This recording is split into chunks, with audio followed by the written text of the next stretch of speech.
வணக்கம் அன்புறவுகளே, முரண்முடிவு நிகழ்ச்சியோடு மற்றொரு மாலையிலே நானும் நீங்களும் சந்திக்கின்றோம். முரண்முடிவு நிகழ்ச்சியை நீங்கள் அறிந்திருக்கிறீர்கள். இது உங்களுக்கு புதியதொரு நிகழ்ச்சி அல்ல.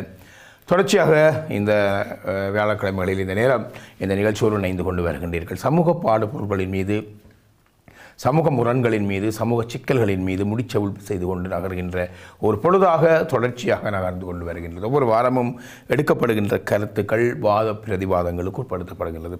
பலவிதமான கருத்துக்களோடு இருக்கின்றோம். சமூகத்திலே ஒற்றை வரிக்கு 1000 விவரணங்கள் இருக்கக்கூடிய மனிதர்களாகத்தான் நாங்கள் இருக்கிறோம். எனவே எல்லோருடைய கருத்துக்களும் காய்தல் உபர்த்தலற்று வந்து குவிகின்ற பொழுது அந்த பிரச்சினைக்குரியவர்கள் அல்லது அந்த பிரச்சனைகளை நேரடியாக அனுபவித்துக் கொண்டிருப்பவர்கள் அல்லது கேள்வி புலம் கூடாக அதை அறிந்து கொண்டிருப்பவர்கள் அது பற்றியதான ஒரு விழிப்புணர்வினையும் புரிதலையும் தெளிதலையும் கொண்டு வருவதற்கு இந்த கருத்துரைகள், இந்த வாத பிரதிவாதங்கள், இந்த கலந்துரையாடல்கள் உறுதுணையாக இருக்கும் என்ற நம்பிக்கையோடு தொடர்ச்சியாக நாங்கள் ஒவ்வொரு சமூக கதைகளையும் நாங்கள் கொண்டு வந்து இந்த இடத்திலே சிலாகிக்கின்றோம், வாத பிரதிவாதம் செய்கின்றோம். நான் ஒவ்வொரு தடவையும் கூறுவதைப் போல நாங்கள் இந்த முரண்பாடுகளை வானத்திலிருந்து கொட்டிய முரண்பாடுகளாகவோ அல்லது எம்மை விட்டு மிக தூரத்திலே இருந்து சிதுக்கி எடுத்து கொண்டு வந்த முரண்பாடுகளோ அல்ல. எமது கால்களின் ஓரம், எமது அருகுகளிலே கொட்டி கிடக்கின்ற குடும்பம் சார்ந்த, சமூகம் சார்ந்த, நட்பு வட்டம் சார்ந்த, தொழில் துறை சார்ந்த, குழந்தை வளர்ப்பு சார்ந்த, பெண்ணுரிமை சார்ந்த, வியாபாரங்கள் சார்ந்த என்பது போன்ற இதர பல விடயங்களை தான் நாங்கள் மத்தியில் இருந்து நாங்கள் கொண்டு வருகின்றோம். ஒவ்வொரு விடயங்களும்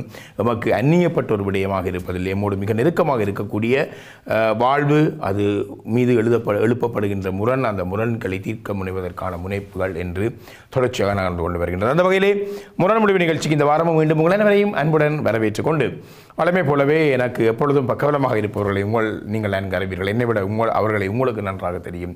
கருத்துரையாளர்கள், கலைஞர்கள் இந்த வாரமும் கலையகத்துக்கு வந்திருக்கின்றார்கள். அவர்களை ஐபிசி தமிழ் தொலைக்காட்சி சார்பாகவும் முரண்முடிவு நிகழ்ச்சி சார்பாகவும் அன்புடன் வரவேற்றுக் கொள்கின்றேன். வணக்கம். வணக்கம்.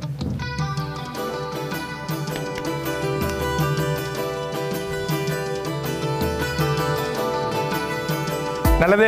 முரண்முடிவும் நிகழ்ச்சிக்கு கலைஞர்கள் மிக முக்கியமானவர்கள், அதே போல் கருத்துரையாளர்களும் மிக முக்கியமானவர்கள். இங்கே எங்களுடைய அற்புதமான ஒரு கலைஞர் சிவா இன்று கலைஞராக வந்திருக்கிறார். நான் சிவாவை எப்பொழுதுமே சொல்வது எங்களுடைய முரண்முடிவும் நடிகர் சங்கத்துக்கு பொறுப்பாக இருக்கிறார் என்பதைப் போல அவ்வப்போது தானும் இந்த விடயத்தோடு இணைந்து கொண்டு வந்து நமக்கு இந்த நடிப்பாகத்தை அல்லது கருத்துரையை வழங்கி சுரப்பித்துக் கொண்டிருப்போம். அதே போல் அருகிலே இன்று கலைஞராக வந்திருக்கக்கூடியவர் புவனேஸ்வரி நீங்கள் நன்கு அறிவீர்கள். அவர் நீண்ட பல தொடர்ச்சியாக தொலைக்காட்சி நிகழ்ச்சிகளோடு தன்னை இணைத்து கொண்டு எங்களுடைய நிகழ்ச்சிக்கு உறுதுணை வழங்கி கொண்டு வருபவர். அதைவிட ஆன்மீக சொற்பொழிவுகள், சமயம் சார்ந்த, இலக்கியம் சார்ந்த, கற்றல் கற்பித்தல் துறை சார்ந்த பல துறைகளோடு தன்னை இணைத்து கொண்டு செயற்பட்டு கொண்டு வருகின்றவர் தான் புவனேஸ்வரி. அதே போல் இங்கே நடராஜா கருத்துரையாளராக வந்திருக்கிறார். புவனேஸ்வரியினுடைய கணவன் என்றும் சொல்லலாம், அல்லது நடராஜாவினுடைய மனைவி புவனேஸ்வரி என்று சொல்லலாம். இருவரும் கலைத்துறை, நாடகத்துறைக்குள்ளால் எனக்கு அறிமுகமானவர்கள் தான். இன்றைக்கு 12-13 வருடங்களுக்கு மேலாக தொடர்ச்சியான ஈடுபாடு இருக்கின்றது. எப்பொழுது கேட்டாலும் மிக அர்ப்பணிப்புடன் இந்த கலைவழி சமூக பணிக்கான, சமூக விழிப்புணர்வு சார்ந்த இந்த விடய சமூக மாற்றத்துக்கான இந்த நிகழ்ச்சியோடு தங்களை இணைத்துக் கொள்வதில் இது மாத்திரமல்ல, இது போன்ற பல நிகழ்ச்சிகளுக்கூடாக தங்களுடைய அயராத ஒத்துழைப்பினை தொடர்ந்து வழங்கி வருவார்கள். மிக நீண்ட தூரத்தில் இருந்து எப்பொழுது அழைத்தாலும் வந்து இந்த பங்களிப்பினை வழங்கி கொண்டிருக்கிறார். உங்களுக்கு எங்களுடைய நன்றிகளும். ஐபிசி தமிழ் தொலைக்காட்சி சார்பாக முரண்முடிவு நிகழ்ச்சி சார்பாக உங்களை அன்புடன் வரவேற்றுக் கொள்கிறேன். அடுத்து ஆனந்தன். இன்று எல்லோருமே அதிகமாக நடிவாக ஏற்றவர்கள் தான் இன்று நாங்கள் கருத்துரையாளர்களாக வந்திருக்கிறார்கள். ஆனந்தன், தாடி ஆனந்தன் என்று அவரை கூப்பிடுவார்கள் என்று இப்பொழுதுதான் அவர் சொன்னார். எனக்கு அது புதிய விடயம். ஆனந்தன் பழையவர், தாடி ஆனந்தன் என்பது ஒரு புதிய அறிமுகமாகத்தான் இருக்கின்றது. ஆனந்தன் இருக்கிறார், அதிகமாக இங்கே நடிவாக ஏற்று நடிப்பார். இன்று கருத்துரைக்காக வந்திருக்கின்றார். எல்லோருமே வேறு பல இதர தொழில்துறை சார்ந்து அவர்கள் செயற்பட்டு கொண்டு வந்தாலும் கூட இந்த சமூக மாற்றத்திற்கான இந்த நிகழ்ச்சியோடு தங்களை தொடர்ச்சியாக என்னுடன் இணைத்து நகர்த்தி கொண்டு வருபவர்கள் எல்லோரையும் மீண்டும் அன்புடன் ஐபிசி தமிழ் தொலைக்காட்சி சார்பாகவும் முரண்முடிவு நிகழ்ச்சி சார்பாகவும் அன்புடன் வரவேற்றுக் கொண்டு நிகழ்ச்சியை தொடங்கலாம். நிகழ்ச்சியை என்ன விடயம் என்று நாங்கள் பேசுவதற்கு முன்பதாகவே அழைப்பிலே ஒரு சில நேயர்கள் அழைப்பில் வந்திருக்கின்றார்கள். எனக்கு புரிந்து கொள்ள முடியவில்லை. அவர்கள் என்ன விடயத்தை பேசினாலும் பேச வந்திருக்கிறார்கள் அல்லது தொலைபேசி அழைப்பினை பின்பு எடுப்பதிலே தடங்கல்கள், சிக்கல்கள் இருக்கலாம் என்பதை முதலே அழைப்பு எடுத்து வைத்திருப்போம் என்று நினைக்கிறார்களோ தெரியவில்லை. ஒரு சில நேயர்கள் அழைப்பில் இருக்கின்றார்கள். சரி, அழைப்பில் இருந்தபடியே நிகழ்ச்சியை பாருங்கள். இன்று என்ன விடயத்தை பேசுகின்றோம், அந்த விடயம் தொடர்பான கருத்துக்களோடு நீங்களும் இணைந்து கொண்டு வரலாம். சரி, இப்பொழுது கலைஞர் கருத்துரையாளர் அறிமுகத்தை தாண்டி இந்த வாரம் நாங்கள் என்ன விடயத்தினை கொண்டு வந்திருக்கின்றோம் என்ற காட்சி முரண்பாட்டினை நாங்கள் இப்பொழுது பார்ப்போம். ஏன் எனக்கு இந்த பிள்ளை வளர்ப்புகளை பற்றி நீ என்ன சொல்லப்படாது, என்னட்டு நீ எவ்வளோ அடிவாங்கன்னு சொல்லுவாங்க. அப்படி நான் அடித்து வளர்த்தபடி எதற்கு இவ்வளோ தூரம் இந்த சமூகத்தில் இவ்வளோ பேச்சுகளை எதிர்கொள்ளக்கூடிய ஆளாக இருக்கிறேன். அம்மா, எனக்கு பிள்ளைகளை வளர்க்குறது தான் தெரியும். அம்மா, நீங்கள் வளர்க்குற சரி அம்மா, அது இலங்கையில் நீங்கள் செய்தா சரி. இங்கே பிள்ளைகளையம்மா இப்படி வளர்க்குறாங்க. இலங்கையில் பிள்ளைகள் ஒன்று தான், இங்கேயும் பிள்ளைகள உணர்வுகள் உண்டு தான். நாங்களும் பிள்ளைகளை தங்கட பாட்டுக்கு வளர விட்டால் அடியாத மாடு படியாது, ஒடியாத காயாது. கொஞ்சம் நான் பிள்ளைகளை வளர்க்கிறது என்றால் ஒழுங்கா வளர்க்கிறது என்றால் நீ கதைக்கப்படாதீங்க. எனக்கு முன்னால் கதைக்கப்படாது. எனக்கு பிள்ளைகள், இந்த பிள்ளைகள் எனக்கு எதிரிகள் பிள்ளைகளுக்கு நல்ல பழக்கங்கள் சொல்லி கொடுக்க வேண்டிய கதையை கேளுங்க. நீங்கள் வந்து அடிக்கிறீங்களா, அடிக்கக்கூடாதுன்னு சொல்லுங்க. நீங்கள் அடிச்சிடலாம எத்தனை பிரச்சனை நீங்கள் ஃபேஸ் பண்ண முடியாது தெரியுமா உங்களுக்கு? இந்த பிரச்சனைகள் எல்லாம் தெரியும். அம்மா, எந்த கதையை கேளுங்கம்மா. நீங்கள் என்ன அடிச்சு வளர்த்தது இங்க சட்டங்கள் வேறு. இந்த பிள்ளைகளை அம்மா வேலை சாஃப்டா வளர்க்கணும். சாஃப்டா, அந்த சாஃப்டா வளர்க்குற புள்ள தான் நாளைக்கு நீ எதுவும் சொன்ன உடனே அந்த பிள்ளைக்கு குசு கோபம் வந்து அது டக்குன்னு என்னவாவது ஒரு தவறான முடிவு எடுக்கும். அல்லது எந்த ஒரு வேலை ஸ்தாபனத்தில் போனோமோ அந்த பிள்ளையால தாங்குற சக்தி இல்லாமல் போகும். அந்த பிள்ளைக்கு தாங்குற சக்தியை வர வேணும் என்றால் நாங்கள் என்ன செய்யணும்? சின்ன வயதுல இருந்தே பிள்ளைக்கு சரியானது எது, பிள்ளையானது நீங்க சொல்லிக் கொடுக்கலாம். சரியம்மா, ஆனா நீங்க சொல்ற விதம் தானே மாப்பிள்ள. சொல்ற விதம் என்ன? நீ என்ன பிள்ளைக்கு நான் பட்டர் பூசி அம்மா, நீங்க அப்படி இப்ப நீங்க பிள்ளைகளை ஒழுங்கா வளர்க்கணும்னா நீ தலையிடப்படாது இல்லையோ நீ வள. அம்மா பேத்தி இல்லம்மா, நீங்க இவ்வளவு அன்பா ஆதரவா அணைச்சு தரமா பிள்ளைகளை வளர்க்குற. நீங்க வந்து அப்ப ஒரு தாய்ந்த ஸ்தானம் மாதிரி இப்ப இந்த வஞ்சாதி அடிக்கிற மாதிரி அடிக்கிறீங்களம்மா. அப்படி நீங்க வளர்க்காதீங்கம்மா. நான் சொல்றதை கேட்குறியோ? தயவு செய்து நான் சொல்றதை கேள். பிள்ளைகளுக்கு எடுத்து சொல்லுற விதமாக சொன்னால் ஆரம்ப சின்ன வயதில் இருந்து பிள்ளைகள் தான் செய்கிற சரியா பிள்ளையான்றதை கடமையை வடிவா செய்ய பழகும். பிள்ளை நீ சொல்லி காட்டா விட்டால் பிள்ளை தன்னேறு பட்டிக்கு வளர்ந்து நாளைக்கு நாங்கள் ஒரு சின்ன விஷயத்தை சொல்ல போனாலும் பிள்ளை உணர்ச்சி வசப்பட்டு இது செய்ய போகும், கோபம் பெறும். இப்பவே பிள்ளைய பயிற்றப்படுத்தணும், நாங்கள பழக்கப்படுத்தணும். நீங்க பயிற்றப்பட்ட பிள்ளைன்னு சொல்லல, கோழி குஞ்சு வேற வளர்க்க நானும் விரும்பல. ஆனா இந்த பிள்ளைகளுக்கு நீங்க சொல்ற விதத்தால தானமா நான் உங்களை சண்டை பிடிக்கிறேன். இந்த விதம் எனக்கு விதம் சொல்லி தர வேண்டாம். நான் எத்தனையோ பிள்ளைகளை வளர்த்தேன். நான் வளர்த்தது மட்டுமில்லை, நான் பிள்ளைகளை பராமரிச்சிருக்கிறேன். அப்படிப்பட்ட பிள்ளைகள் தான் தைரியசாலிகளாக சமூகத்தில் இன்றைக்கு நாளைக்கு எந்த ஒரு பிரச்சனை வந்தாலும் சமூகத்துக்கு முகம் கொடுக்கக்கூடிய பிள்ளையா வளரும். உன்னை போல வளர்த்து விட்டு கோலத்தனமா வளர்த்து விட்டா பிள்ளை நாளைக்கு என்ன முடிவு இருக்குமென்று சொல்ல தெரியாம அப்படி எத்தனையோ பெற்றார் இப்ப இங்க கவலைப்படுகிறோம். அம்மா, நீங்க நீங்கள் எல்லாம் சொல்ற சரி அம்மா, நீங்கள் எல்லாம் செய்யறெல்லாம் சரி. ஆனா ஒரு சின்ன விஷயத்தாலமா நான் உங்களை சண்டை பிடிக்கிறேன். என்ன சொல்லுங்க பாப்போம்? கோபிக்காமல் பிள்ளைய தடவி அது செய்கிற எல்லாத்தையும் நீ இப்படி செய்யாத அன்பா சொல்லி அப்படி வளர்க்குறதுக்கு எனக்கு தெரியாது. பிள்ளைகளுக்கு கண்டிக்கிற இடத்துல கண்டிக்கணும், பாராட்டுற இடத்துல பாராட்டணும், தண்டிக்கிற இடத்துல தண்டிக்கணும். அப்படின்னா தான் பிள்ளை ஒழுங்கா வளரும். சரி அன்புறவுகளே, பார்த்தோம். இது ஒரு முக்கியமான சமூக உளவியல் சார்ந்த பிரச்சனையாக எங்கள் மத்தியிலே வளர்ந்து கொண்டு வருகின்றது. ஆனால் எங்களில் எத்தனை பேர் இதை ஒரு சிக்கலாக பார்க்கிறோம் என்று தெரியவில்லை. குறிப்பாக சொல்லப்போனால் பிள்ளைகளை மிக மிருதுவாக பிள்ளைகளை தண்டிக்கக்கூடாது என்கின்ற சட்டம் இருக்கின்றது. அல்லது இந்த வளர்ச்சியடைந்த நாடுகளை பிள்ளைகளின் உடல் ரீதியாக துன்புறுத்தக்கூடாது, தண்டிக்கக்கூடாது என்கின்ற விடயத்தை ஓரளவுக்கு நாங்கள் ஏற்றுக்கொள்ளக்கூடியதாக இருந்தாலும் இந்த கண்டிப்பு என்கின்ற விடயங்களிலே பல பெற்றோர் தந்தை கண்டிக்கின்ற பொழுதும் அல்லது தாய் கண்டிக்கின்ற பொழுதும் அல்லது பேரன் பேத்தி கண்டிக்கின்ற பொழுதும் இந்த விடயங்கள் அதிகமான வீடுகளில் இருக்கின்றது. பிள்ளை மனமுடைந்து போய்விடும், பிள்ளை மனம் கோணிவிடும், பிள்ளை முகத்தை கோணிக்கொண்டு அல்லது அழுத மூஞ்சியுடன் இருக்கின்றது, பிள்ளை சோர்வடைந்து இருக்கின்றது என்ற காரணத்தை வைத்துக்கொண்டு பிள்ளையை கொஞ்சம் காட்டமாக கண்டிப்பதற்கு தயக்கம் காட்டுகின்ற பெற்றோர்களால் எங்களுடைய புலம்பெயர் சமூகம் அதிகமாக நின்று கொண்டு வருகின்றது. தாயகத்திலே சற்று வித்தியாசமாக இருக்கலாம். அங்கே இப்பொழுது தண்டனைகள் குறைந்து கண்டிப்பினுடைய பாங்கு அதிகரித்து கொண்டு வருகின்றது. அண்மையிலே ஒரு கட்டுரை ஒன்று வாசித்தேன். ஒரு குழந்தை உளவியல் நிபுணர் அந்த கட்டுரை எழுதியிருக்கின்றார். அதிகம் காட்டமாக கண்டித்து பிள்ளை வளர்க்கப்படுகின்ற பொழுது அவனுடைய மனச்சோர்வு வந்து வந்து வந்து மனம் மறத்த ஒரு நிலையிலே அவன் சில தோல்விகளுக்கு அல்லது இந்த மனம் புண்படியான பிரச்சனைகளுக்கு எளிதிலே சோர்ந்து போகாமல் முன்னோக்கி நகர்கின்ற அதை எதிர்கொள்கின்ற பிள்ளையாக வளர்கின்றார். எங்களுடைய பெற்றோர்கள் மிக மிருதுவாக மனம் கோணாமல் என்று வளர்க்கின்ற பிள்ளை நாளை சமூகத்தில் இருக்கக்கூடிய சமூகத்தினுடைய அங்கத்தவர்கள் எல்லாம் தொட்டதுக்கெல்லாம் குறை கூறுகின்ற, தொட்டதுக்கெல்லாம் எள்ளி நகையாடுகின்ற, தொட்டதுக்கெல்லாம் கேலி செய்து போகின்ற எங்களுடைய சமூகத்திலே வாழப்போகிற இந்த குழந்தை ஒரு சுடு சொல்லை தாங்க முடியாததாக பல தவறான முயற்சிகளுக்கு செல்கின்றது என்பதை, குறிப்பாக இந்த பருவ வயது டீனேஜில் இருக்கக்கூடிய கட்டளம் வயதை அடைகின்ற பிள்ளைகளிலே தற்கொலை முயற்சிகள் அதிகரித்து கொண்டு வருகின்றது, அல்லது ஒரு வகையான மனப்பிரமையுடன் வெளிவருகின்ற பிள்ளைகள் அதிகரித்து கொண்டு வருவதாக புள்ளிவிவர தரவுகள் கூறியதாக அந்த ஆராய்ச்சியாளருடைய அந்த கட்டுரையை வாசிக்கின்ற பொழுது தெரிந்தது. எனவே இந்த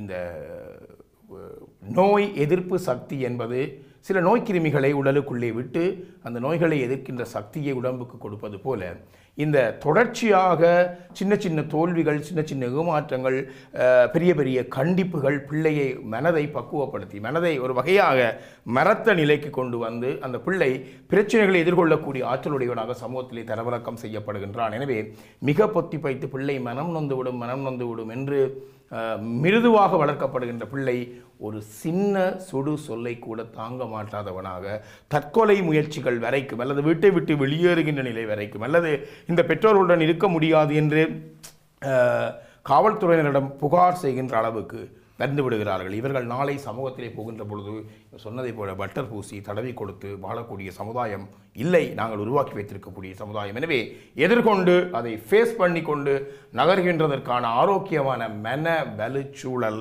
குடும்பத்தினுடைய கண்டிப்புக்குள்ளே உருவாக்கப்பட வேண்டும் என்ற அந்த கட்டுரை ஆசிரியருடைய கட்டுரை இருக்கின்றது. எனவே இந்த விடயங்களை இன்று நாங்கள் பரிமாறுவதற்காக தான் இந்த விடயங்களை நாங்கள் பேசியிருந்தோம். குழந்தைகளை கண்டிப்புடன், தொடர்ச்சியான கண்டிப்புடன் கண்டிக்க வேண்டும், அதுக்காக கண்டிக்க வேண்டும் என்பதனாலேவா உன்னை கண்டிக்க வேண்டும் என்று சொல்லி கண்டிப்பதில்லை. சரியான வேளைகளிலே, சரியான தருணங்களிலே மிக ஈவிரக்கமற்ற கண்டிப்புகள் பிள்ளைகளை பக்குவப்படுத்துகின்றன. இந்த இந்த ஒரு ஒரு ஒரு ஒரு வரட்டுத்தனமான சமூக பாரம்பரியத்தை வாழப்போகிற குழந்தைகளுக்கு அவை தெம்பை கொடுக்கும் என்பதை போன்ற விடயம்தான் இன்று பேசப்படுகின்றன. அதிகமான பெற்றோர்களிடம் பிள்ளை மனம் உடைந்து போய்விடும் என்ற ஒரு முத்தாய்ப்பான சிந்தனையோடு பிள்ளைக்கு எதையுமே தாங்கள் விரும்புகின்ற நல்ல நடத்தைகளை பழக்காமல் பிள்ளை விரும்புகின்றதைப் போல அவனை சமாளித்து நடக்கக்கூடிய இந்த காரியங்கள் தொடர்ச்சியாக வலுப்பெற்றுக் கொண்டு வருகின்றது. எங்களுடைய சமூகத்தினுடைய ஆபத்தான சமூக சூழலை பிள்ளைக்கு கொடுத்துவிடும், சமூகத்தை எதிர்கொள்வதற்கு பயப்படுகின்ற, அச்சப்படுகின்ற, துணிச்சலற்ற, திராணியற்ற ஒரு குழந்தை உருவாக்கி விடுமோ என்கின்ற கேள்வி எங்கள் மத்தியில் இருக்கின்றது. சரி, வாங்க புவனேஸ்வரி.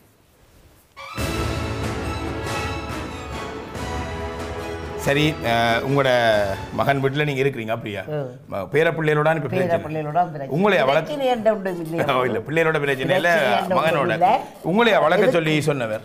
வளர்க்க சொல்லி நான் வீட்டில் இருக்கிறபடியால் நான் தானே பார்க்கணும். ரெண்டு பேரும் மேலே நீங்கள் என்ன சரியான கொஞ்சம் ஸ்ட்ராங்கான ரூடாக இருக்கிறீங்களா பிள்ளைகளோட? நான் ரூடண்டு இல்லை, எந்த ஒரு பிள்ளையாக இருந்தாலும் அந்தந்த இடத்துல அந்த சரியானதை பிள்ளையானதை நாங்கள் சுட்டி காட்டிக்குள்ள கொஞ்சம் கண்டிப்பாக தான் இருக்கும். இன்னைக்கு பார்க்குறவங்க கண்டிப்பாக தான் அடிக்கிறீங்களா பிள்ளைக்கு?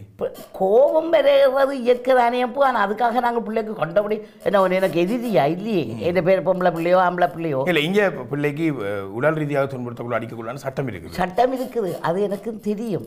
நான் கொஞ்சம் கண்டிப்பாக தான் சொல்கிறேன் நான். ஆனால் கொஞ்சம் கோபம் எனக்கு கோபம் பாருதான் வயசு பிள்ளையை கண்டிக்க வேணாம் ஒன்று சொல்லாத. அந்த உடுப்பை அப்படியே கரண்டி போட்டு போனாலே நீ பேசாம நீ எடுத்து போடு. இது என்ன இது கண்டிப்பா ஒரு 8 வயசு பிள்ளைக்கு 7-8 வயசுலேயே இது சரி இது பிள்ளை என்று சொல்லி வளர்த்தால் நீங்க கண்டிக்கிறத அந்த பிள்ளை விரும்புது இல்லையா? பேர பிள்ளை விரும்புது, எந்த பிள்ளையும் விரும்பாதுதானே. எந்த பிள்ளைய என்ன சடாரண கன்னத்தை பத்தி ஒரு அடி விழுந்துருப்பேன். சில பேர் அடிச்சிருக்கீங்களா நீங்க? அடியோ அந்த நேரம் கிடைக்கிறதாலே அடிப்பேன், பிறகு அடியாலும் எடுத்து அடிச்சிருக்கோம் கேளுங்க. அது அது அந்த காலத்தில் கதை வேறு. நான் பள்ளிக்கூடத்தில் படிப்பிக்கிற காலத்தில் பிள்ளைக்கு அடித்து போலீஸ் கூட அந்த பெற்றார் என்னட்ட கண்டிப்புக்கு வந்தவன். அப்போ இந்த கணவர் அப்படியே பேரப்பிள்ளைகள் நீங்கள் பேரப்பிள்ளைகள் ஒழுங்காக எதுவாக இருந்தாலும் ஒழுங்கான பழக்க வழக்கத்தோட பிள்ளை வளர வேணும். மற்ற இப்பவே நாங்கள் சரி பிள்ளையை சுட்டி காட்டி வளர்ந்து நீங்கள் கண்டிக்கைக்குள்ள அந்த பிள்ளைகள் எப்படி பிஹேவ் பண்ணுது, எப்படி உங்களுக்கு கொஞ்சம் அவைகளுக்கு கொஞ்சம் எதிர்க்கிற தன்மை ஒரு இதுகள் வருகுது. ஆனால் கால பிடிப்பு வராது தானே.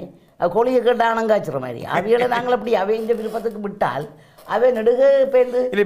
அவங்களோட அப்பா சொல்றது மாதிரி உங்களுடைய மகன் சொல்றது மாதிரி தொடர்ச்சியாக அம்மா பேசிக்கொண்டிருக்கிறான். உங்கள் மீது ஒரு வெறுப்பு அல்லது அந்த பிள்ளைக்கு ஒரு விதமான இல்லை மனச்சோர்வை நெடுக வெறுப்பு இல்லையா? அவ கேட்கறது எல்லாத்தையும் செய்தும் கொடுக்குறோம்.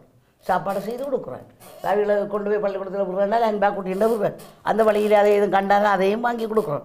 அதுகளும் பேரன் பேத்தி என்பது தனியை முத்தமிடுவதற்கு மாத்திரமே, முத்தமிடுறதுக்கு மட்டுமல்ல, அணைக்கிறதுக்கு மட்டுமல்ல அந்த பிள்ளைக்கு நாங்கள் செய்கிற துருவமை முடியும். பிள்ளைக்கு சரி பிள்ளை எதென்று தெரிஞ்சு காட்டி அதை அறியப்படுத்தி வளர்த்தால்தான் அந்த பிள்ளை எதிர்காலத்தில் எத்தனையோ நீங்கள் இப்போ சொன்ன மாதிரி எத்தனையோ பிரச்சனைகளை சந்திக்க வேண்டியிருக்கும். அப்போ அந்த தாங்குற சக்தி இந்த பிள்ளைக்கு வந்து எல்லார்ட்டையும் போய் தகப்பன் சொல்லலாம் கண்டிக்காதீங்க கொண்டு சொல்லலாம். அப்புறம் எதிர்காலத்தில் அவங்க வாழ்க்கை அமைக்கல அவியலும் எத்தனையோ பிரச்சனைகளை சமூகத்தில் சொந்தங்களுக்குள்ள உறவுகளுக்குள்ள சௌகரியங்களுக்குள்ள ஏற்படுத்த வேண்டி வரும். அந்த தாங்குற சக்தி இந்த பிள்ளைக்கு வந்தால்தான் அந்த பொறுமை வரும்.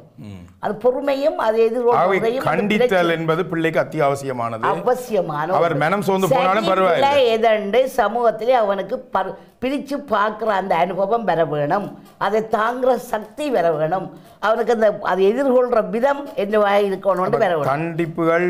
கண்டிப்புகள் சின்ன சின்ன தோல்விகள் ஏமாற்றங்கள் பிள்ளைகளுக்கு வர வேணும். அது பிள்ளைகளுடைய மனதை பலப்படுத்தும். நன்றி. சரி, நீங்கள் வாங்கோ, சிவா வாங்கோ. எத்தனை பிள்ளைகள் உங்களுக்கு சிவா? 2 பிள்ளைகள். 2 பிள்ளைகள். உங்களுக்கு பாத்திரத்துக்கு ஒரு பேர் வைங்க. தயா. 2 பிள்ளைகள். என்ன ஆம்பளை பிள்ளை பொம்பளை பிள்ளையா? ஒரு ஆம்பளை பிள்ளை ஒரு பொம்பளை பிள்ளை. எத்தனை வயசு பொம்பளை பிள்ளைக்கு? பொம்பளை பிள்ளைக்கு 8 வயது, ஆம்பளை பிள்ளைக்கு 6 வயது. 6 வயசு. சரி, இப்போ என்ன ஆரம்பத்துலேருந்து உங்களோட அம்மா பிள்ளைகளோட இருக்காவில் இப்போ இடையிட்டு இப்போ வந்து பிள்ளைகளோட சேர்ந்தவையா? அம்மா ஆரம்பத்துலேருந்து தான் இருக்கிறேன்.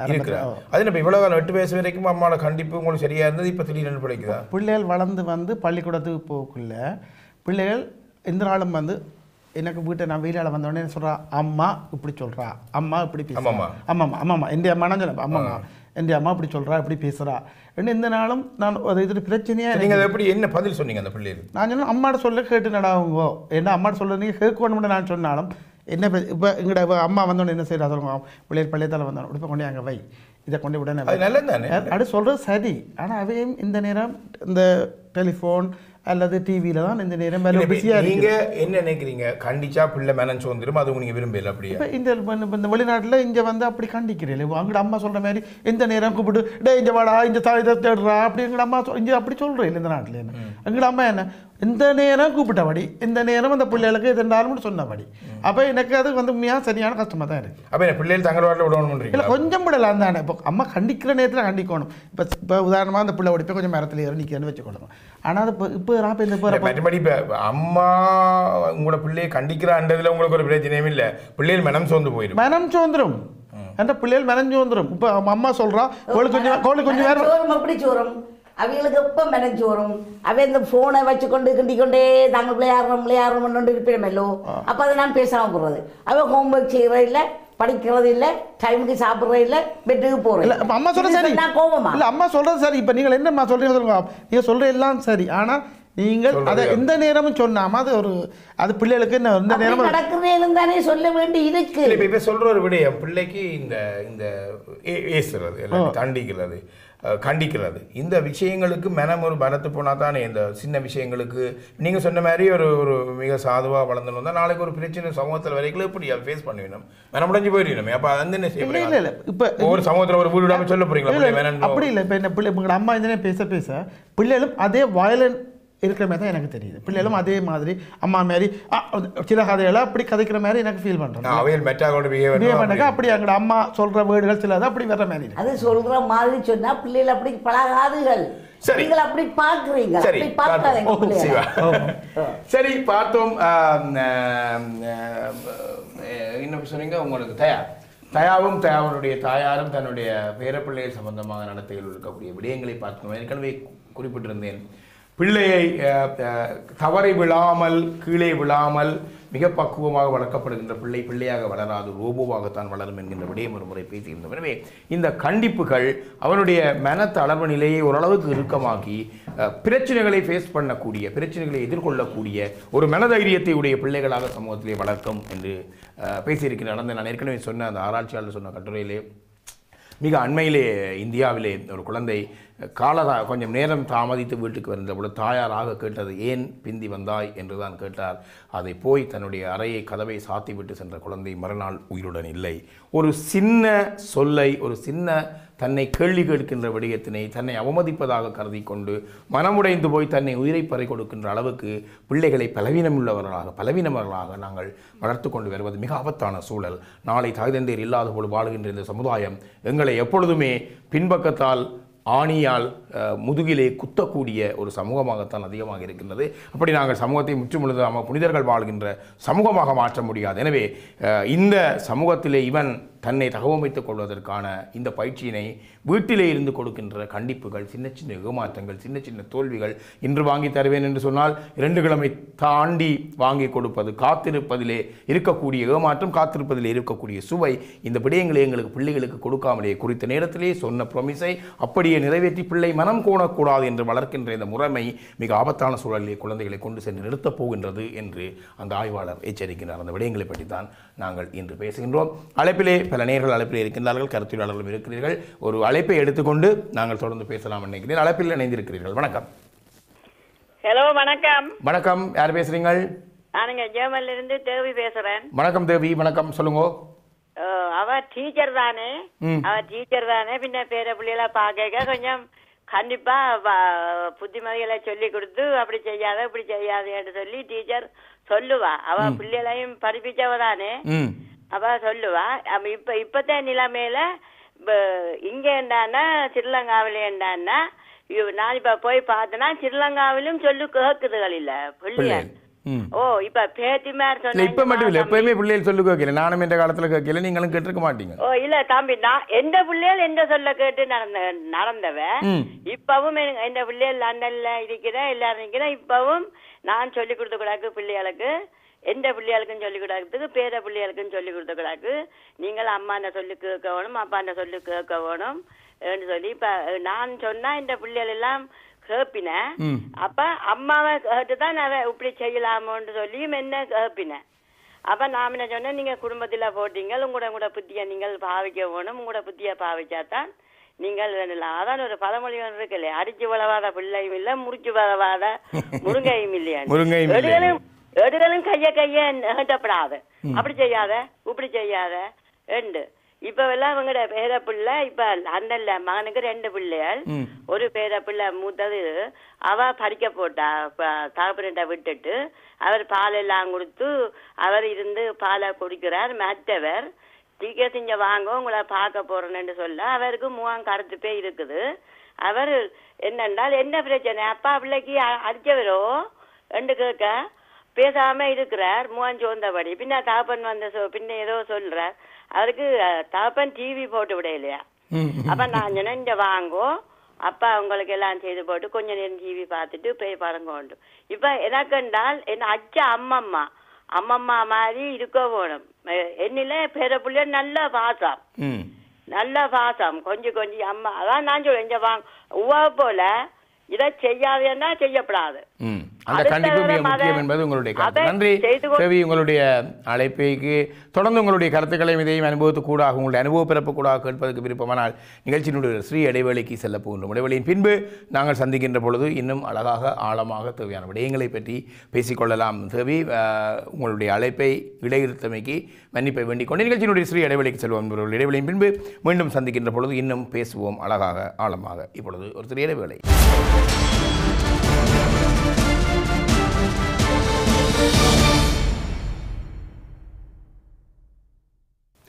இடைவெளியின் பின்பு மீண்டும் முரண் முடிவு நிகழ்ச்சியோடு உங்களையும் இணைத்துக் கொள்கிறோம் என்பவர்களே.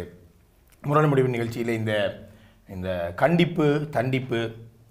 கண்டிப்புடன் வளர்க்கப்படுகின்ற பிள்ளை மனதைரியத்துடன் வளர்க்கப்படுகின்றது. சின்ன சின்ன விஷயங்களுக்கு சோர்ந்து போகின்ற, மனமுடைந்து போகின்ற, தோல்விகளை தாங்கிக் கொள்ளாத, ஏமாற்றங்களை தாங்கிக் கொள்ள முடியாத குழந்தைகளை நாங்கள் உற்பத்தி செய்தால் இந்த சமுதாயம் போகின்ற போக்கிலே ஏமாற்றங்களும் துரோகங்களும் பழிவாங்கல்களும் பழிச்சொற்களும் இம்சைப்படுத்துதல்களும் கொச்சைப்படுத்துதல்களும் ஏளனம் செய்தல்களும் மலிந்து போன இந்த சமுதாயத்திலே 15, 20, 30, 40, 50 தடவைகளுக்கு மேல் மனமுடைந்து போய் தங்களுடைய வாழ்வை அளிக்கக்கூடிய பிள்ளைகளைத்தான் நாங்கள் உருவாகும். எனவே வீட்டிலே இடம்பெறுகின்ற கண்டிப்புகள் மனதை பலப்படுத்துகின்றன என்று அதிகமானவர்கள் கருதுகிறார்கள். குறிப்பாக குழந்தை உளவியல் சார்ந்த ஆய்வாளர்கள் இந்த விடயத்தினை கொண்டு வந்திருக்கிறார்கள். அதிகமாக இந்த பருவ வயது, இந்த டீனேஜ் என்று சொல்லப்படுகின்ற குழந்தைகளிலே காணப்படுகின்ற மனச்சோர்வுக்கும் தற்கொலை முயற்சிகளும் அதிகரித்து வருகின்ற இந்த காலப்பகுதி இந்த பெற்றோர்களுடைய வளர்ப்பு முறையில் இருக்கக்கூடிய சிக்கல் என்று சொல்கின்றார்கள். பிள்ளைகளுக்கு சிறு சின்ன ஏமாற்றங்களை வீடுகளுக்குள் கொடுங்கள், சமுதாயத்தில் ஏமாற்றத்தை அவர்கள் எதிர்கொண்டு போவதற்கு அவை பயிற்சி அளிக்கும் என்பது போன்ற கருத்துக்கள் அந்த விடயம் சார்ந்துதான் என்று நாங்கள் பேசியிருக்கின்றோம். ஒரு பிள்ளைகளை கண்டிப்புடன் வளர்க்கின்ற பொழுது பிள்ளை மனம் சோர்வடைகின்றது. எனவே பிள்ளையை மனம் சோறாமல் மிக மெதுவாக தடவி கொடுத்து வளர்க்க வேண்டும் என்கின்ற அதிகமான புலம்பெயர்ந்த பெற்றோர்களுடைய எதிர்பார்ப்பின் மேல் கேள்வி எழுப்புகின்ற விடயமாக இன்றைய நிகழ்ச்சி பேசப்படுகின்றது. அழைப்பில் இணைந்திருக்கக்கூடிய ஒரு உறவு, அதை தொடர்ந்து கருத்துரையாளர்கள் உங்களுடைய கருத்துக்களையும் நாங்கள் கேட்கலாம். அந்த அம்மா சொல்லை நானும் ஆமோதிக்கின்றேன். அவருக்கு மகன் பிறந்த போது இன்பம், பேரப்பிள்ளை இருக்கு என்றால் பேரின்பம். ஆகையால் அவர் சொல்வது போன்று பிள்ளைகளிடையே கோபிப்பதற்கு ஒரு காரணம் இருக்கின்றது. தன் பிள்ளையைப் போலவே தனது பேரப்பிள்ளைகளும் வளர வேண்டும். மற்றவர்கள் பார்த்து இப்படியல்லவா பிள்ளைகள் வளர வேண்டும் என்று சொல்லும்போது பேத்தியார் ரொம்ப சந்தோஷப்படுவா. சொல்லுவார்கள், ஒருவருக்கு ஒரு 4 விதமான வாழ்க்கை இருக்கிறது. படிக்கும் போது பாடசாலை வாழ்க்கை, தொழில்முறை வாழ்க்கை, கல்யாண வாழ்க்கை, சமூக வாழ்க்கை. இந்த 4 இருக்கிறவன் தான் உண்மையான மனிதன், முழுமையான மனிதன். அந்த முழுமையை அடைய வேணும் என்பதற்கான் தான் பேத்தியார் இதே போல கதைக்கிறார். ஆனால் சில பெற்றார்கள் இதில் மட்டுமல்ல, எத்தனையோ பெற்றார்கள் தங்கள் பிள்ளைகளை பேரன் பேத்திமார் பேசுவதை விரும்புவதில்லை, தாங்களும் பேசுவதில்லை. அவர்கள் இந்த வெளிநாட்டுக்கு வந்து சில வெளிநாட்டு பிள்ளைகளுடைய பெற்றார்களுடைய குணத்தை அவர்கள் பின்பற்றுகின்றார்கள். உண்மையில் அப்படி இருக்கப்படாது. அதாவது சில பழக்கங்கள் 7-8 வயதிலேயே நாங்கள் பழக்க வேண்டும். பெற்றார்தான் பிள்ளைகளுக்கு முதல் பார்த்து பழக வேண்டியவர்கள். அதன் பிறகுதான் பாடசாலை டீச்சர் மற்றும் சுகங்கள். இவன் நண்பர்களையே பெற்றார்தான் தெரிந்து கொடுத்தால் என்ன நல்லது பிள்ளைகளுக்கு என்ற பலவிதமான நண்பர்கள் பாடசாலையில் படிக்கிறார்கள். ஆனால் சொல்ல சில இப்போது ஈவன் யூனிவர்சிட்டிக்கு போனாலே தண்ணி போட்டு லிக்கர் போட்டு வந்தால் அது எல்லாரும் போடுறதானே என்பார்கள். ஆனால் அந்த பிள்ளைக்கு உடம்புக்கு பாதிப்பு, அது பெற்றாருக்கும் தெரியும். ஆனால் அவர்களுக்கு சொல்ல ஒரு விதமான பயம், சரியில்லை என்று சொல்லி. இதில் சரியில்லை பார்க்க கட்டாது பிள்ளைகள் வளர்ப்பில் சில பழக்கங்களை பழக்கினால் அது வழக்கமாக வரும். அதைத்தான் அந்த அம்மா ஆச்சியோ அம்மா பேத்தி சொல்லி கொண்டு வருகிறா. அவருக்கு பேரப்பிள்ளைல எந்த கோபமும் இல்லை. தன் பேரப்பிள்ளைகள் நல்லா இருக்க வேணும், நல்ல ரிப்போர்ட்டை கொண்டணும் பார்க்கணும் அவருக்கு ஆசை. சில பெற்றார்கள் பொதுவாக மாமியாருக்கு மருமகள்மாருக்கு மாமியார் எதுன்னு சொன்னாலும் பிடிக்கிறது இல்லை. நீங்கள் சொன்ன இந்த கருத்து சரி. இப்போ உண்மையான பிரச்சனையே இப்போ என்னுடைய அம்மா இந்த பிள்ளைகளை பேசுறது நான் கொஞ்சம் ஒத்து போவேன். ஆனால் இது அவங்களோட மனசு இருப்பாரோ கொஞ்சம் இல்லை. கவனிங்க, பிள்ளைகள் இந்த நாட்டில் வந்தால் நெடுக ஃபோனை தான் நோண்டி கொண்டிருப்பார்கள். வந்தவுடன் உங்களுக்கு ஒரு ஹாய் சொல்லுவார்கள், மேல் ரூமிலே பூட்டி போட்டிருப்பார்கள். அவர் என்ன செய்கிறார் என்று உங்களுக்கு தெரியாது. பாடசாலைக்கும் போது பாய் என்று போவார்கள். பிள்ளை கூட நீங்கள் கதைக்கின்றீர்களா? அவருடைய மன உணர்வுகளை கேட்கின்றீர்களா? இல்லை. கொஞ்ச காலத்தால் அவர்கள் அந்நியம், உங்களுக்கு சம்பந்தம் இல்லை. மாம்ஸ் டே, டாட்ஸ் டே இங்கத்தை பழக்கத்துக்கு உங்கள்கிட்ட வந்துட்டு போவார்கள். ஆகவே சின்னல்லையே நாங்கள் பழக்க வேண்டும். எவ்ரிடே மாம்ஸ் டே, எவ்ரிடே டாட்ஸ் டே என்ற மாதிரி அவர்கள் பழக வேண்டும். அது எங்களுடைய கையில் தான். அந்த அம்மா சொன்னது, அவ சொன்னது ரொம்ப சரி. இந்த வயது போன வீட்டில் இருக்கிறத நீங்கள் நினைக்க கூடாது, படிக்க இல்லைன்னு சொல்லி. படிப்பு வேறு, புத்திசாலித்தனம் வேறு. அவர்கள் அனுபவசாலிகள். அப்ப தாங்கள் பட்ட கஷ்டத்தை அதால் உணர்ந்து தங்கள் பிள்ளைகள் பேர பிள்ளைகளுக்கு படி சொல்லுகின்றார்கள். அப்ப அது மூளையில் ஏறினால் அந்த பிள்ளை ஒன்றுக்கு நான் உடம்பட வர மாட்டேன். நாங்கள் போய் பிள்ளைகளை பார்க்கலன்னு நீங்க சொல்ல முடியாது. நாங்கள் பிள்ளைகள் குறைஞ்சது ஒரு A லெவல் தாண்டும் வரையும் நாங்கள் ஃபுல்லாக தாய் தப்பன் பிள்ளைகளை பார்க்கணும். அதுக்கு பிறகுதான் பிள்ளைகள் ஓகே தாங்கள் வளர்ந்துட்டோம், இனிமேல் தங்களுடைய தாங்கள் செய்வோம் என்று விடுறோம். அதுக்கு மேலே தாய் விட்ட தாண்டின பிறகு நீங்கள் ஒன்றுமே பண்ண முடியாது. ஈவன் ஓயிலுக்கே ஒன்றுமே செய்ய முடியாது. நாங்கள் சின்னன்லேயே பழக்கத்தை பழக்க வேண்டும். நீங்கள் சொல்ற மாதிரி எல்லாம் ஓயில் எடுத்த பிறகு என்றால் அது நடக்காத காரியம். நீங்கள் சின்னல்ல கண்டிக்க வேணும். அவ அடிக்கிறவாம் இடைக்கிடைய சொல்றான். ஆனால் அது இந்த நாட்டு சட்டத்தில் அது பிழை. ஆனால் அவர்கள் கண்டிக்க வேண்டும். பிள்ளைக்கு நீங்கள் ரைட் ஒரு 6 ஆக்கில் போறியல் கேமரா அடித்தால் பாயிண்ட்ஸ் போவென்று தான் இட்ட நிற்கிறீர்கள். அந்த பயம் இருக்கிறது. பிள்ளைக்கு அந்த பயம் இருக்கணும். அம்மா பேசுவா, அப்பா பேசுவா, நான் லேட்டாக போகக்கூடாது, நான் அங்கே நின்று போகக்கூடாது, அந்த பயம் இருக்க வேணும். கொஞ்சம் பாருங்க, அம்மா இந்த நேரம் பேசிக்கொண்டு தான் பிள்ளை கொஞ்ச நேரம் பேச அவ சொல்றாதானே. இப்ப வந்து ரைட் ஆபீஸுக்கு போறியல், போனால் அந்தந்த ஃபைல் அங்கங்கே இருக்கணும், அந்தந்த வேலை செய்து முடிக்கணும். இல்லைண்டா ஹெட் கிளார்க்கோ இல்லை சிசிஓ இல்லை ஓஏவே பேசுவான், என்னப்பா செய்கிறான்னு பேசுவான் இங்கே. சரி, ஒரு நேர் அழைப்பில் இருக்கின்றார். அந்த அழைப்பை நாங்கள் எடுத்துக்கொண்டு தொடர்ந்து நடராஜ் அவங்களுடைய கருத்துக்கும் உங்கள் ஆனந்தன் இருக்கிற அவருடைய கருத்துக்கும் வணக்கம். வணக்கம். வணக்கம். யார் பேசுறீங்க? மங்கை. உரத்து பேசுங்க, சத்தமா பேசுங்க. மங்க கதைக்கிறேன். வணக்கம் மங்கை. வணக்கம் எல்லோருக்கும். தாய் தந்தைகள் சொந்த உறவுகள் நம்மை இனம் துரோகிகளாகவும் எதிரிகளாகவும் இல்லாமல் சமத்துவமாக நாம் வாழ்ந்தால் இப்போவும் பிள்ளைகளும் எந்த தவறையும் மாட்டோம். தாயகத்துல மாமியார் கொடுமை, மாமனார் கொடுமை. ஆனா புலம்பெயர் தேசத்தில் கேர்ள் ஃப்ரெண்ட் ரெண்டு கொடுமைகள்லாம் கூட. அது 1-2 மேல் அதாலேயே பிள்ளைகள் பாதிக்கப்படுறார்கள். அதை கூட என்னென்று நாங்கள் சகிச்சு வாழலாம் என்றதை கூட நாங்கள் தீர்மானித்து கொண்டிருக்க வேண்டிய நிலையில இருக்கிறோம். தாயகத்தை பாதுகாக்கிறதா, குடும்பத்தை பாதுகாக்கிறதா, சமுதாயத்தை பாதுகாக்கிறதா, இப்படி வென்றெடுக்கலாம் என்ற ஒரு கொள்கையில தான் நாங்கள் இப்ப போராடி கொண்டிருக்கிறதே. அதுதான். நன்றி நன்றி நன்றி மங்கை உங்களுடைய கருத்துக்கு. எனவே அவர் பொதுவாக இந்த சமூகம், குடும்பம், சமூகம், தேசம் என்கின்ற அந்த விடயங்களோடு தொடர்படுத்தி தன்னுடைய கருத்தினை அவர் குறிப்பிட்டிருந்தார். சரி ஆனந்தன், இப்போ நீங்கள் எப்படி பார்க்குறீங்க? நீங்கள், நான் நினைக்கிறேன் 2-3 குழந்தைகளுக்கு நீங்களும் பெரியவர்களாகி விட்டார்கள், எனக்கு தெரியும் அவர்களுடைய சிறு வயதிலிருந்தே. ஒரு தந்தையாகவும் நீங்கள் இருக்கிறீர்கள். நேரத்தில் சமுதாயத்தில் பல்வேறு மட்டங்களில் நீங்கள் சந்தித்த மனிதர்கள், அவர்களுடைய அனுபவங்கள், நண்பர்களுடைய அனுபவங்கள் வித்தியாசமாக இருக்கும். இதையொத்த பிரச்சனையை நீங்கள் சந்திச்சிருக்கிறீங்களா உங்களோட குடும்பத்தில் அல்லது உங்களுக்கு தெரிஞ்சவர்களுடைய குடும்பத்தில்? எப்படி இதை கையாண்டார்கள்? இதை எப்படி பார்க்குறீங்க நீங்கள்? கட்டாயம் அம்மாவும் மகனும் தான் நேரில் பார்க்கக்கூடியதாக இருந்தது. எங்களோட குடும்ப ரீதியில் எனது மனைவியும் நானும் பிள்ளைகளும்.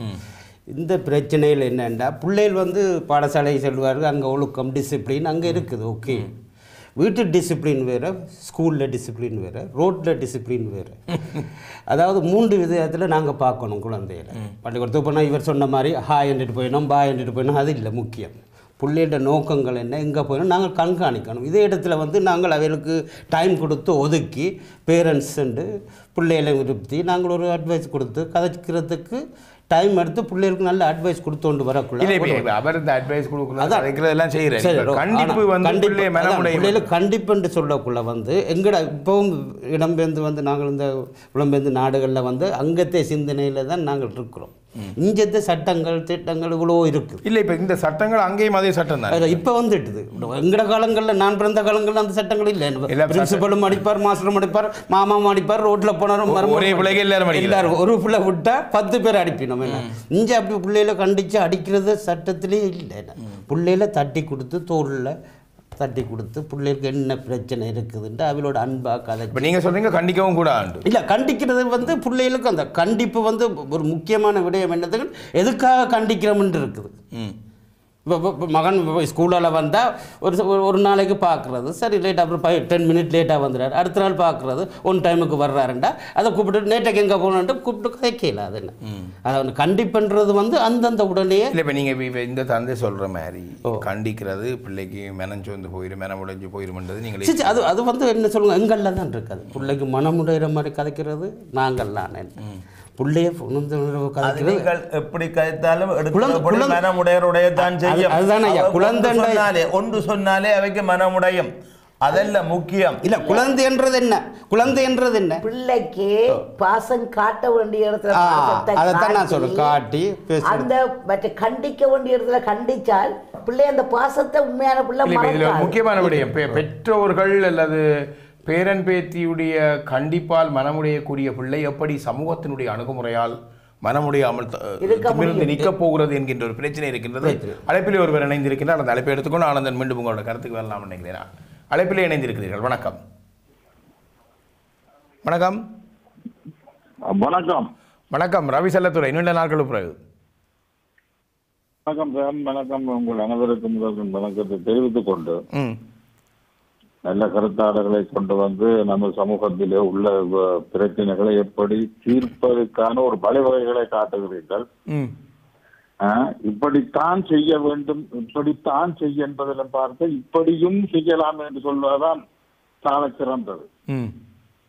இப்ப இப்ப நீங்க கொண்டு வந்த இதுல வந்து 3 வேறுபட்ட சூழ்நிலை என்றால் ஒன்று அம்மா வந்து இலங்கையிலேயே பிறந்து வளர்ந்து இங்கு வந்தவர்.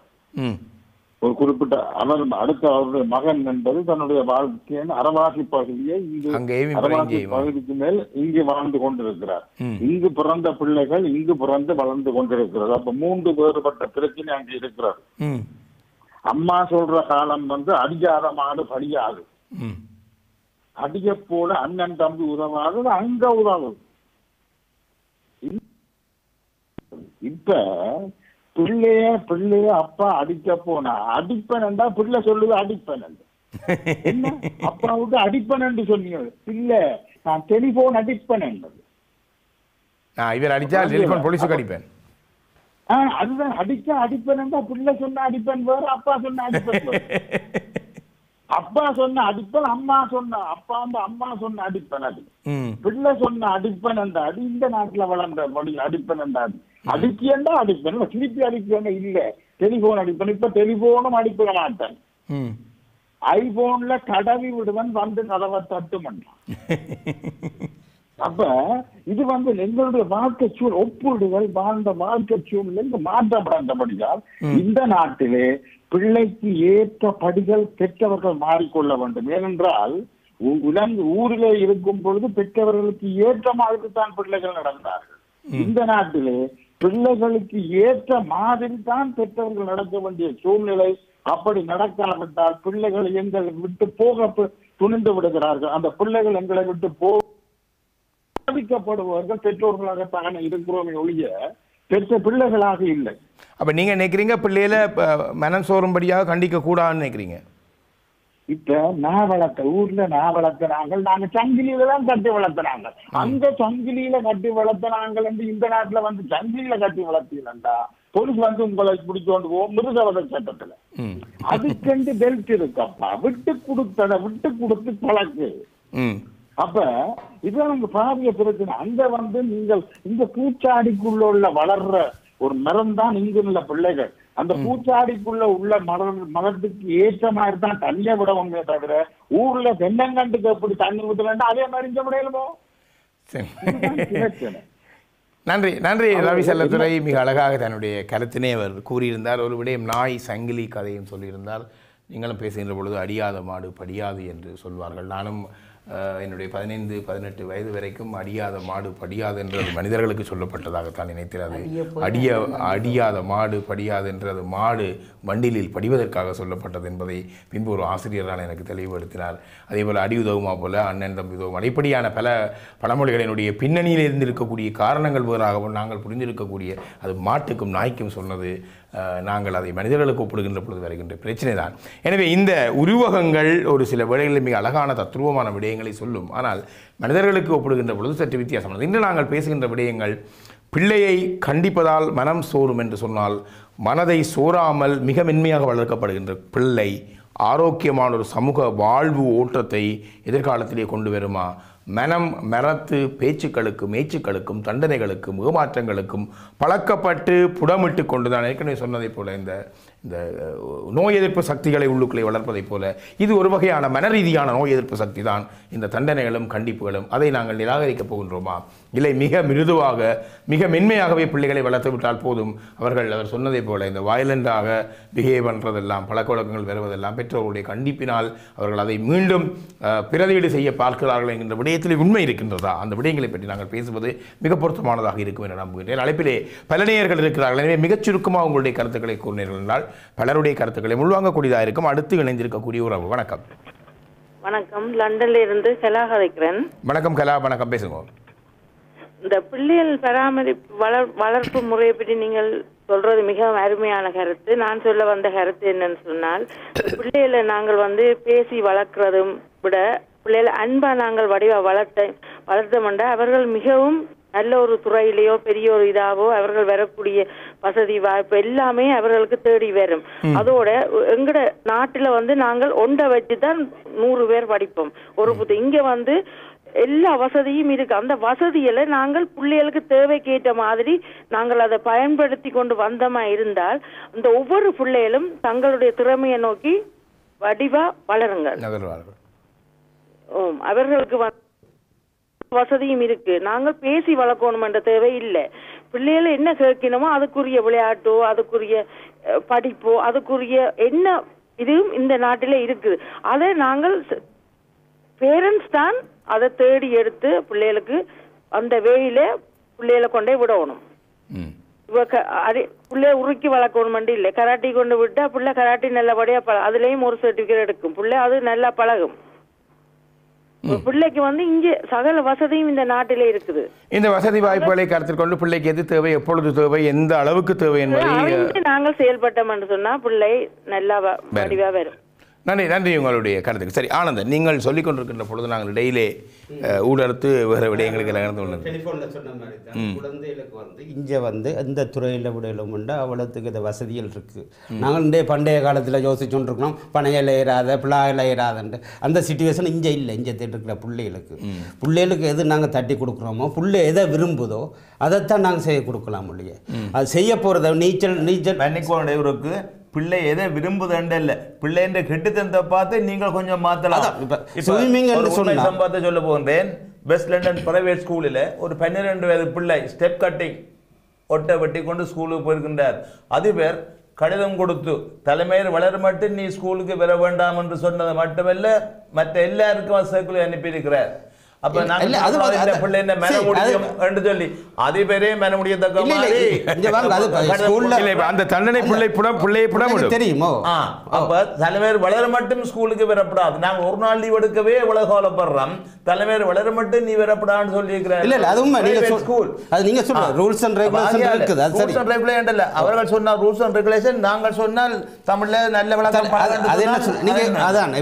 எத்தனை வயது மட்டும் சொல்ல போறீங்க? 23 வயது 24 வயது மட்டும் சொல்லி சொல்லக்கூடியது ஒரு 5 வயது 12 வயதுல நீங்க சொன்ன பிள்ளைக்கு அந்த மனதில படிஞ்சிடும். அதுதான் இப்ப நாங்கள் வாழ நீங்க கேக்குறீங்களே நான் சொல்றத கேக்குறீங்களே. சொன்னதுக்கு தான் நான் சொல்றேன். பேர புள்ளைகிட்ட பிரச்சனை தான் இங்க நடக்குது. இப்ப 23 வயது 6 வயது 7 வயது பிரச்சனை இல்ல. 23 வயது ஆகும். அதான் ஆகும் வரும். இப்ப நாங்களே என்ன அந்த குழந்தை தருவத்துல தான் நாங்க எல்லாம் சொல்லி கொடுக்கலாம். உள்ள ஒரு தோல்ல குழந்தை வளர்ந்தோட நாங்க பிள்ளையோட அதுவும் பிள்ளை தோளுக்கு மேல இல்ல தலைக்கு மேல வளர்ந்தாலும் நீங்கள் சொல்ல வேண்டியதை பிள்ளைக்கு சொல்ல வேணும். மன்னிக்க தம்பி 8, 9, 10 வயசுல பிள்ளை எதை பழகுதோ அதுதான் பிறகு பிள்ளைக்கு இல்ல. அந்த பிள்ளை யோசிக்கும் இது எனக்கு நல்லதா கிட்டதான்னு பிறகு சிந்திக்கிற அளவுக்கு வரும். இது பிள்ளைன்றதை சுட்டி காட்ட வேணும். இந்த கணக்கு வசதிகள் எல்லாம் கிடக்கு நீ ஒரு ஆளை லவ் பண்ண பிறகு விட்டுட்டு இன்னொரு ஆளை லவ் பண்ண. நான் என்ன சொல்ல வந்தேன்னு உங்களுக்கு விளங்க இல்லை. இப்ப என்னண்டா அந்த பிள்ளைகளுக்கு கட்டாயம் பிள்ளைகள் ஃபுட்பால் விளையாடணும், கிரிக்கெட் விளையாடணும், ஸ்விம்மிங் பண்ணணும் எல்லாம் தெரிஞ்சிருக்கும். கிரிக்கெட்டோ ஆனா அந்த பிள்ளைக்கு கிரிக்கெட்டுக்கு நான் போறேன்னு சொல்லக்கூட நீ போகாதன்னு நான் தடுக்கிறேன். அப்படி சொன்னேன். அப்படி செய்யக்கூடாது. அதைத்தான் சொல்ல வர நீங்க கொடுக்கல. தட்டி கொடுத்து பிள்ளைகளுக்கு எது 4-5 ஒரு தட்டுங்கோ கிரிக்கெட்டே கதியாண்டு கிரவுண்ட் சொல்ல படித்தால் நீங்கள் தட்டி கொடுக்க நல்லது. இன்னும் ஒரு அழைப்பு இருக்கின்றது. விரைவாக நிகழ்ச்சியை நிறைவு செய்வதற்கு முன்பதாக அழைப்பில் இணைந்திருக்கிற அழைப்பையும் எடுத்துக்கொண்டு நாங்கள் நிகழ்ச்சியை முடிவுக்கு கொண்டு வரலாம் என்று நம்புகின்றேன். அழைப்பில் இணைந்திருக்கக்கூடியவர் அடுத்தவர். வணக்கம். வணக்கம். வணக்கம். யார் பேசுறீங்கள்? நாங்க யமன்லேருந்து நடேஷ் பேசுறேன். வணக்கம் நடேஷ், பேசுங்க. நீங்க அந்த ஐபிசி தான் என்னங்க? ஆமாம் ஐபிசி தான். நீங்க ஒரு டிவியை பாருங்க. இந்த ஒன்று நடக்க ஒன்று தானது. நீங்க அட்வர்டைஸ்மெண்ட் போட முரண முடிவும் வேலை செய்யுது. சரி, நீங்கள் அதை ஐபிசி நிர்வாகத்துக்கு எடுத்து அறிவிக்கணும், நிகழ்ச்சிக்குள் எடுத்து அறிவிக்கக்கூடாது. சரிதானே? நன்றி நன்றி. அது அவருடைய ஏதோ தொழில்நுட்பத்தில் ஏதோ பிரச்சனை இருக்கின்றது. தொழில்நுட்பத்துக்கு வேறு இடத்துக்கு அடிக்க வேண்டும், கருத்து சொல்வதற்கு இந்த நிகழ்ச்சிக்கு அடிக்க வேண்டும். நாங்கள் எல்லாம் சில வேளை அந்த அழைப்பு எடுக்க முடியாமல் இருந்ததால் இங்கே அடித்து விட்டால் தெரியவில்லை. தயவு செய்து நிர்வாகத்துக்கு அதனுடைய வாடிக்கையாளர் பிரிவுக்கு இந்த தகவலை வழங்குங்கள். இது இந்த நிகழ்ச்சி பற்றி பேசுகின்ற பொழுது என்பதை மிக தாழ்மையுடன் உங்களுக்கு கூறிக்கொண்டு நிகழ்ச்சியை நிறைவு செய்ய வேண்டிய பொழுதுக்கு வந்திருக்கிறோம். சரி, மிக ஆரோக்கியமான விடயம். ஒரு ஒரு தொடக்கத்தை நாங்கள் தொடர்கின்றோம்.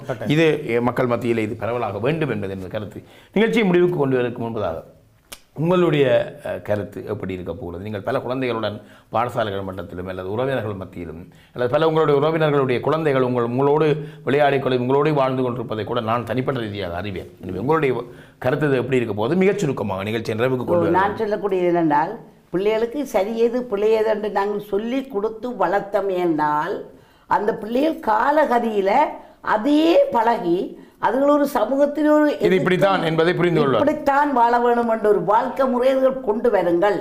அதுதான் இந்த அனுபவத்தில் கண்ட உண்மை. நாங்கள் குழந்தைகளுக்கு பயந்து கொண்டு விடக்கூடாது. பிள்ளைகளுக்கு நாங்கள் நயம்பட எடுத்து சொல்லலாம். அவர் சொன்ன மாதிரி அன்பாய் சொல்லலாம். அன்பாய் கேட்க முடியலைன்றா எங்களுக்கு அம்மாவுக்கு இது பிடிக்காது என்று பிள்ளை பகுத்தறிகிற தன்மை அந்த பிள்ளைக்கு வேலைக்கு வரும். பிடிக்காது என்பதனை அவள் பகுத்தறிவதற்கு சில வேலைகளை கொஞ்சம் முக்கியமாக நடக்க வேண்டிய கட்டம். அதுக்காக அடிக்கிற உதைக்க வேண்டியில்லை. சிவா அப்படி பார்க்குறீங்க? இந்திய அம்மா கருத்து சொல்லட்டா இல்லாட்டி இந்த எனக்கு அம்மா உங்களோட பிள்ளை இல்லை. நீங்கள் சிவா என்ன நினைக்கிறீங்க? என்ன பத்தில அம்மா இப்படி அடிச்சு பார்க்கறது சரி. என்ன பிள்ளைகளை இப்படி அம்மா காணிக்கிறதுல இப்போ எங்களை கண்டித்த மாதிரி கண்டிக்கிறேன். ஆனால் என்னன்னா இப்போ அம்மா வயது போக போக கொஞ்சம் நேரம் அதை உடனடியாக தாங்கக்கூடிய சக்தி இல்லை. அதுதான் பிரச்சனை. சரி, பிள்ளைகளுக்கு தண்டனையை நாங்கள் உடல் ரீதியாக துன்பத்தை தருகின்ற, வலியை தருகின்ற, வேதனையை தருகின்ற அந்த தண்டனையை நாங்கள் நிப்பாட்ட வேண்டும் என்பது பல பரப்புகளிலே நாங்கள் பேசியிருக்கின்றோம். சட்டத்தினால் மட்டுமல்ல, அறிவு ரீதியாக பார்த்தாலும் கூட. ஆனால் கண்டிப்புகள், சின்ன சின்ன ஏமாற்றங்கள், சின்ன சின்ன பலிகள் பிள்ளைகளை புடமிடும் அவர்களுடைய எதிர்கால வாழ்வுக்கு. அப்பப்போது தற்காலத்திலே அவர்கள் மனச்சோர்வை நாங்கள் பார்த்தோம் என்றால் இந்த சமூகம் கொடுக்கக்கூடிய மிகப்பெரிய மனச்சோர்வில் இருந்து எங்களுடைய பிள்ளைகளை காப்பாற்ற முடியாமல் போய்விடும். ஃபேஸ் இட் என்பதை போல பிள்ளைகள் எதிர்நோக்கி நீச்சல் அடிப்பதற்குரிய மன தைரியத்தை பெற்றவர்கள் வழங்க வேண்டும். உடலுக்கு நோய் எதிர்ப்பு சக்தி போல மனதுக்கு இந்த வாழ்வை எதிர்த்து நிற்கக்கூடிய ஆற்றலை வழங்க வேண்டும், வழங்குவோம் என்ற நம்பிக்கையோடு நிகழ்ச்சி என்றவுக்கு கொண்டு வருகின்றோம். அன்புறவுகளை மீண்டும் புதியதொரு வாரத்திலே புதியதொரு முரண்மொழி நிகழ்ச்சியோடு உங்களை சந்திப்போம். அதுவரை உங்களுடன் விடைபெற்றுக் கொள்ளும் சாம் பிரதீபன்.